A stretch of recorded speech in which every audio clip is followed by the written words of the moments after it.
The modern state of Turkey covers an area of nearly 300,000 square miles. In parts, it is rich and green and very fertile. In others, it is dry and barren as a desert.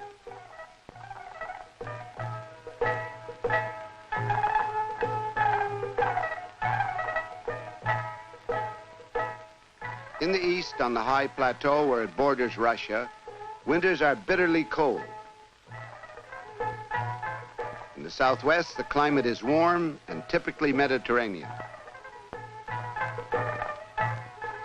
Although this land has been, for 3,000 years, the heart of many empires, the center of power and wealth, it was in 1923 a poor country.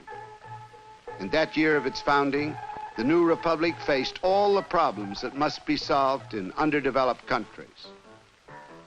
Today, Turkey is a nation in transition. Within 4 decades, it has become the most Western of all the Muslim states.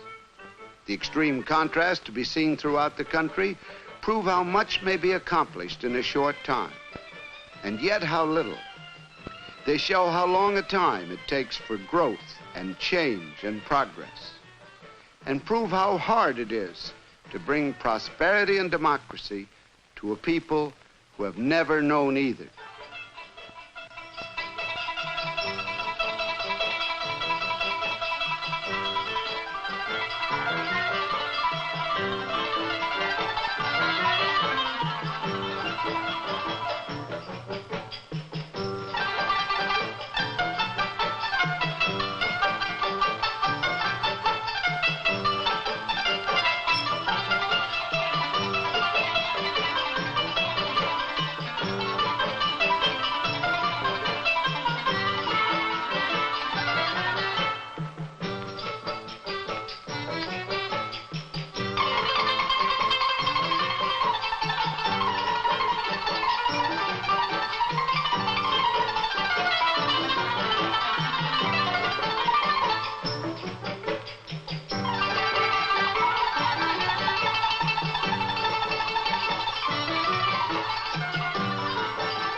In 1923, roughly 90% of all Turks were peasants, and they lived for the most part in remote and isolated communities where, as in other underdeveloped countries, social and economic conditions had changed very little since biblical times.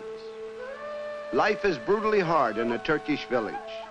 The simplest human needs are difficult to satisfy, and nothing really counts from day to day but dogged human labor. Here, productivity, the key to prosperity in the modern world, is limited to what you can do with your bare hands.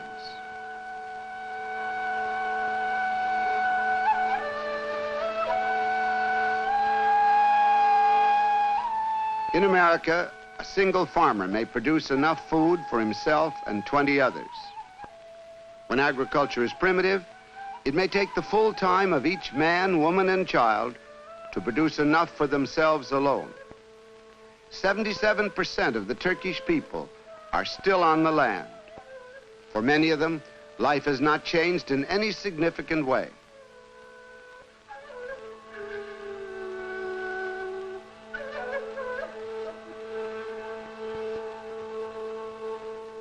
For a handful of others, a single tractor has made all the difference. At this stage of the nation's growth, a tractor may change a peasant into a businessman farmer. Estimates show that 6 million additional Turkish acres could be cultivated if modern tools were available. Even lacking such tools, Turkey has made progress. By 1939, with land reforms and new techniques introduced by President Kemal Atatürk, the nation produced enough food for its own needs and a surplus for export. Since then, the hazards of climate and war have upset this favorable balance. But Turkish melons, figs, raisins, and hazelnuts from the Black Sea coast are still shipped to many parts of the world.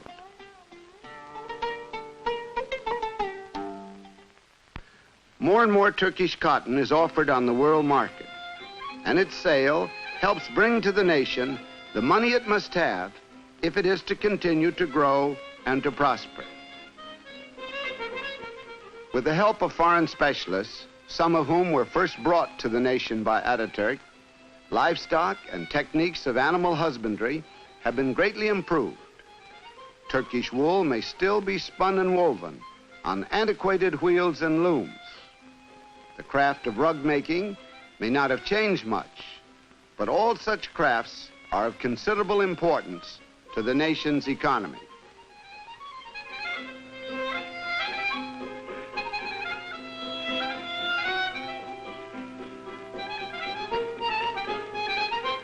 The silk industry is growing. Modern textile plants have been built, and soon, at the end of this period of economic transition, it may not be necessary for Turkey to spend its capital for imports of fabrics and yarns.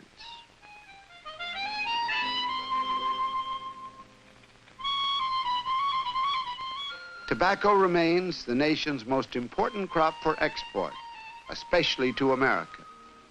From the small farm where the peasant harvests and dries it in the sun, some of it goes to modern factories, which turn out 26 billion cigarettes a year. To move its crops to market, Turkey must still rely heavily upon backbreaking human labor and upon the strength of animals.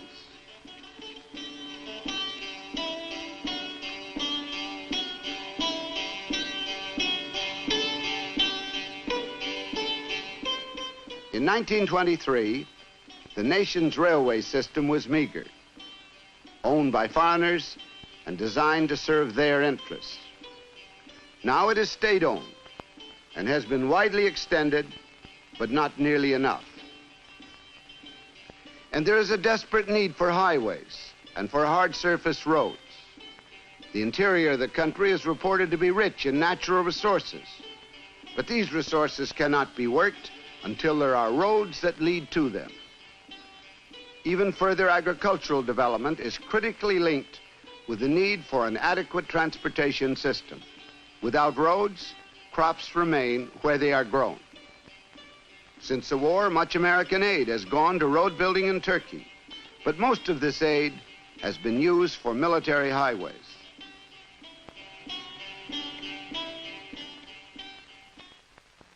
Much of any nation's progress and prosperity depends upon the discovery and exploitation of its natural resources. Wealth, in the form of such minerals as chrome, of which Turkey is one of the world's principal producers, may lie unnoticed. The Turks have discovered and are now producing coal, lignite, manganese, and many other minerals, including petroleum. Kan gider dumanlı dağlar, yaylalar hey, yaylasın hey, edalısın hey, sevdalısın hey, sen benimsin hey. But their economy is still based upon agriculture. Farm products are their main exports, and the foreign ships which crowd the Turkish ports must bring iron and steel and machinery. And recently, owing to drought, even wheat has had to be imported.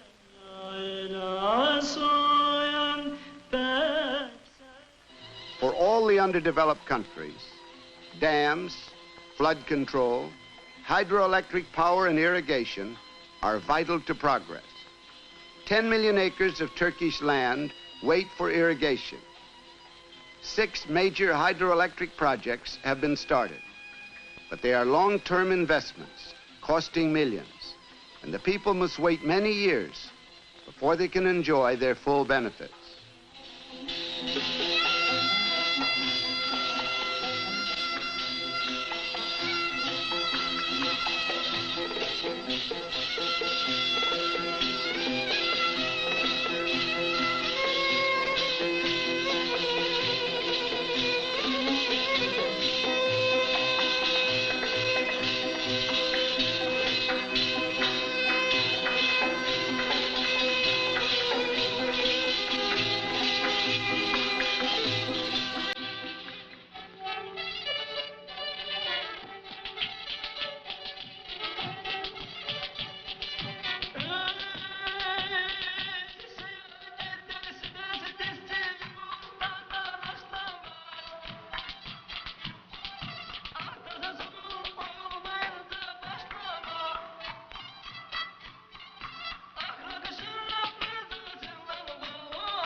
all the wealth and power of the Ottoman Empire, the Turkish people saved almost nothing but their great mosques and their traditional ways.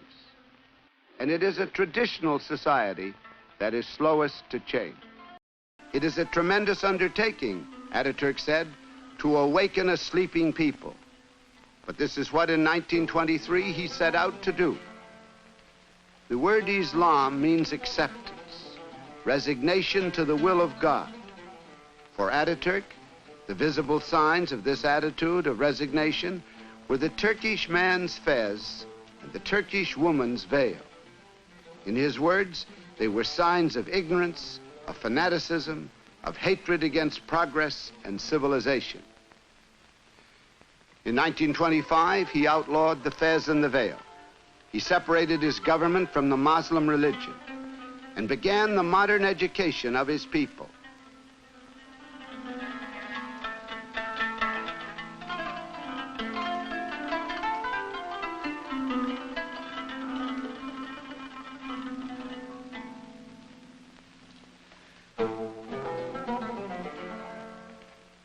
In the eyes of the Imam, the Muslim teacher, an educated man is one who can recite the Quran from memory, even if he does not know what it means. Before 1923, almost no other kind of education was available, and 90% of all the Turks were illiterate. Today, perhaps 50% of them are still illiterate. To teach an entire nation to read and to write is a gigantic task. These young soldiers are in a classroom for the first time in their lives, for they had no education in their remote villages. Now they have a chance to go on to trade and to industrial schools, which have been set up throughout the country.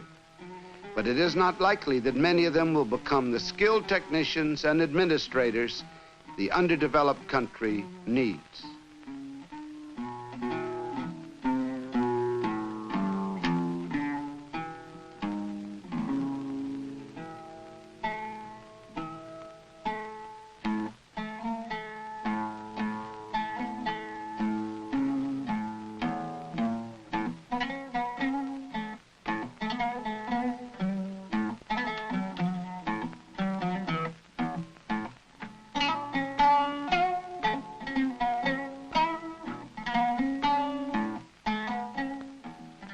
Within 4 decades, many young Turks have been educated and trained in medicine and in the sciences.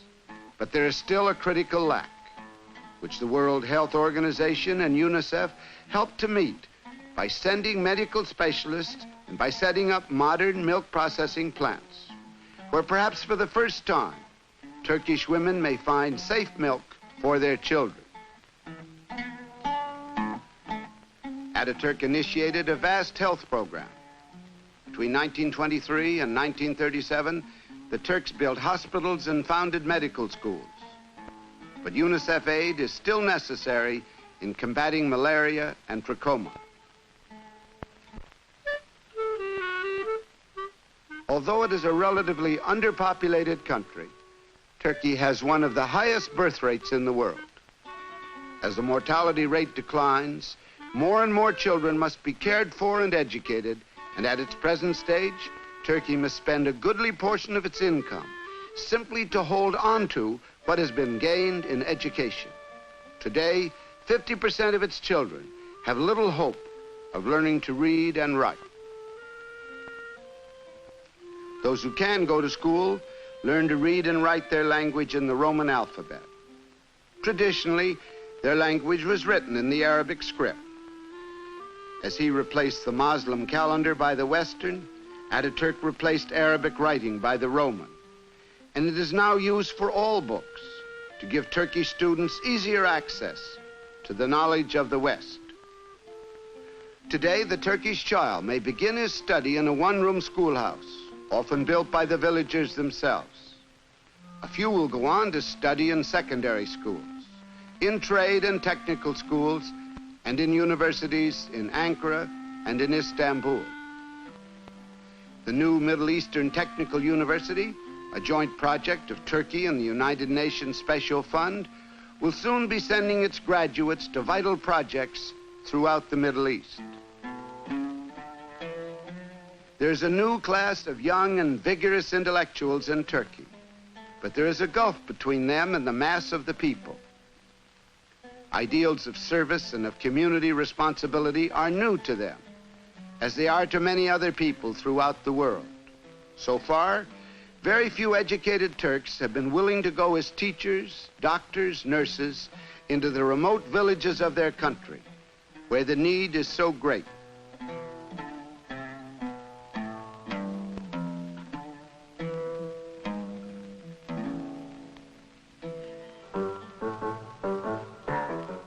Over the entrance to the Turkish parliament, there are inscribed the words, "All power emanates from the people." The Turkish democracy was founded on this principle. The new republic adopted a constitution, a Bill of Rights and codes of law and justice based on Western models, promising liberty and freedom to all its citizens. For the first time, Turkish women were free to take their rightful place in society. Today, no job and no profession is closed to them, and they play an increasingly important role in the nation's politics. The republic itself, being young, has not yet put fully into practice the principles upon which it was founded. Freedom of speech and freedom of the press have often been severely curtailed. Lately, the political scene has been violent, and it continues to be unstable. The economy is shaky, bolstered by millions in American aid. In recent elections, 90% of the eligible population, both literate and illiterate, went to the polls and made another attempt in the long and difficult process of learning to govern themselves.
Throughout its history, Turkey's geographical position has destined it to be a bridge between East and West and a battleground.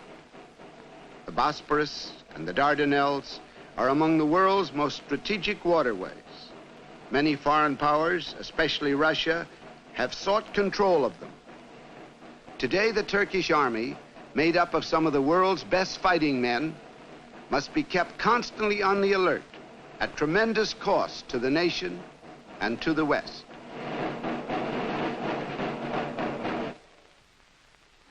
Kemal Ataturk came up out of the army of the Ottoman sultans to lead his country into the modern world and to be called its father. He was a highly controversial figure, but his ideals, his vision, his deep insight into his nation's people and its problems shaped Turkey's history and achievements. His dream for his nation remains vivid, but there is still a long way to go before it becomes a reality. Ataturk died in 1938. Every year since, on the anniversary of his death, the Turkish people have observed a moment of silence in his honor.